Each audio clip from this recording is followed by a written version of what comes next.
Okay, so in this video, let's continue to talk about observables. So remember what an observable is. We said if you have a k-level system, then an observable for the system is a k by k Hermitian matrix. Remember what a Hermitian matrix is? It's a matrix where A equal to A conjugate transpose, A equal to A dagger. Okay, and also you remember what we said was special about this. So when we are measuring using such an observable, what we are really saying is we are going to measure in the basis of eigenvectors of this observable, and so it's particularly useful to us that a Hermitian matrix happens to have an orthonormal set of eigenvectors with real eigenvalues. So the measurement rules are now that we are measuring in the basis of eigenvectors, and if the outcome is the jth eigenvector, the outcome of the measurement is the jth eigenvalue. So for example, if we go back to our original example where we have an atom and the electron in an atom, let's say a hydrogen atom, and we think of the ground state as the zero state, the first excited state as the one state, and so on up to all the way up to k minus 1. So that's our k-level system. So now the observable, if we wanted to measure the energy of the system, would be the observable that is whose eigenstates are 0 through k minus 1. And what would be the eigenvalues? Well, the eigenvalues would be the energies of these corresponding states. So what would this look like? Well, in this case, if we wanted to write out this observable where the eigenvectors are actually 0 through k minus 1, what does this look like? Well, it looks like a diagonal matrix, right? Because it's the basis vectors, our basis vectors in the standard basis are the eigenvectors. And then what should we put on the diagonal? We'll put the energies of these corresponding states. So we'd have E0, E1, E sub k minus 1. So the energies of the ground state, the first excited, and so on, and everything else would be 0. So that would correspond to the energy observable, which is also called the Hamiltonian of the system. Okay, so now let's ask the other question. How general is this notion of an observable? Right? We saw that it's completely compatible with our definition of a measurement that we had before, where we just take an orthonormal basis and we measure in it. But now, suppose that we had an arbitrary orthonormal basis in mind and arbitrary real outcomes, lambda 1 through lambda k.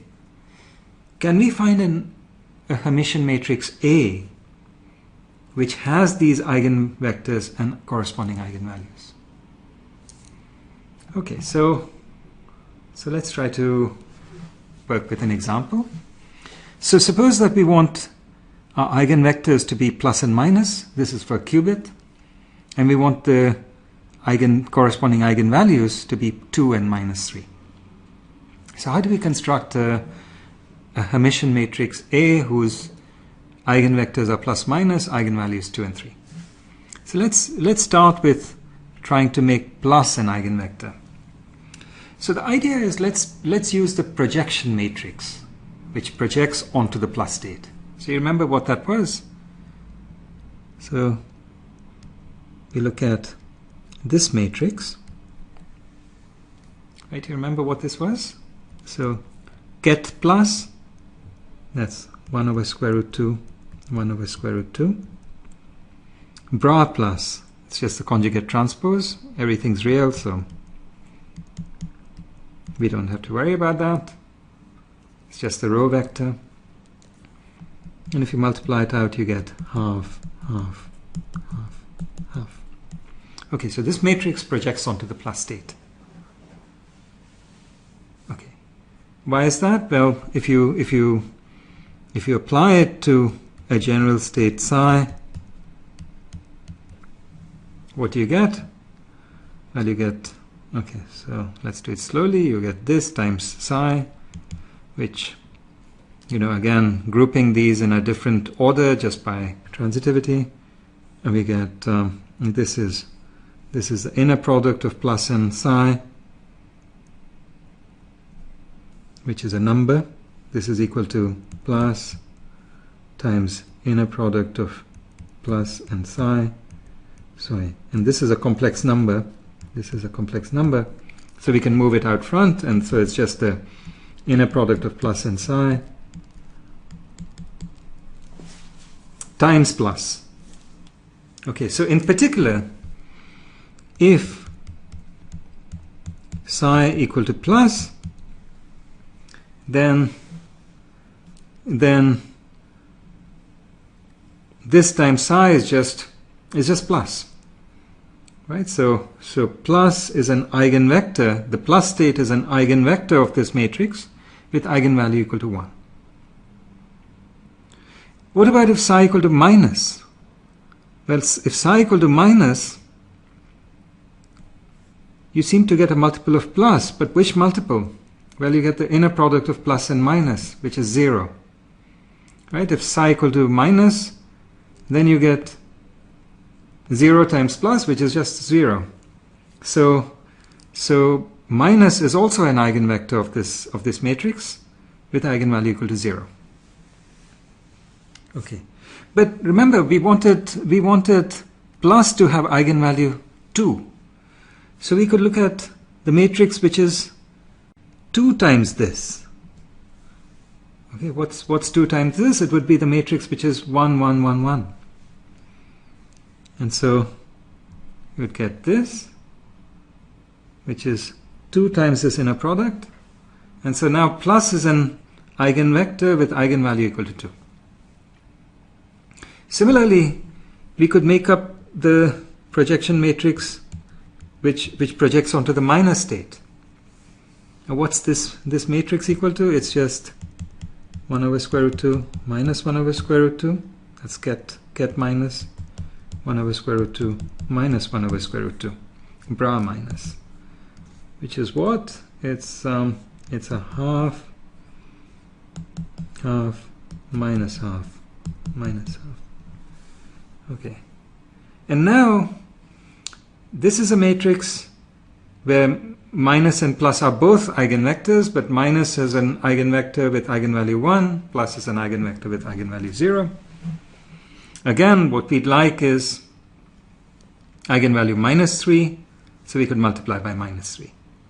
So now if you want simultaneously eigenvalue 2 for plus and minus 3 for minus, the natural choice is to look at the matrix which is 2 times the projection onto plus, plus minus 3 times the projection onto minus. And now, what happens if you multiply this? If you take this matrix and act on the plus state with it,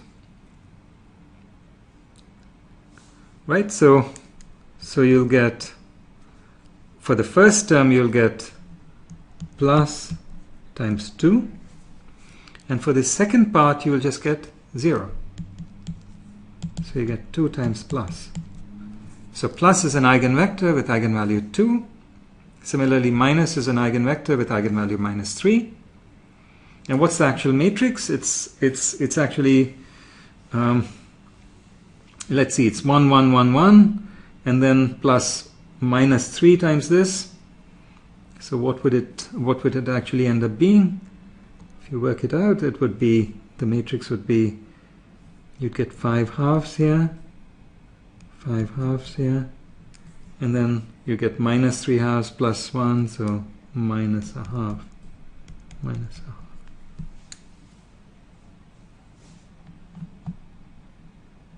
Okay. What about the general case? Well, the general case is completely analogous, right? So if we want an operator, an observable with eigenvectors phi I, eigenvalues lambda I, then we just look at the linear combination, which is the projector onto phi I multiplied by lambda I. Okay, so what would it take to show that this has eigenvectors phi I with corresponding eigenvalues lambda I? Well, just show that A times phi sub j equal to lambda sub j. Okay, completely analogously to what we did earlier. Okay, so what have we shown? We've shown that this language of observables is completely analogous to our previous notion of measurement. So what we are saying is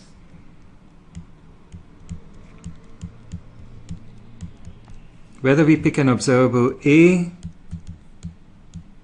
which is a Hermitian matrix, this is completely equivalent to pick an orthonormal basis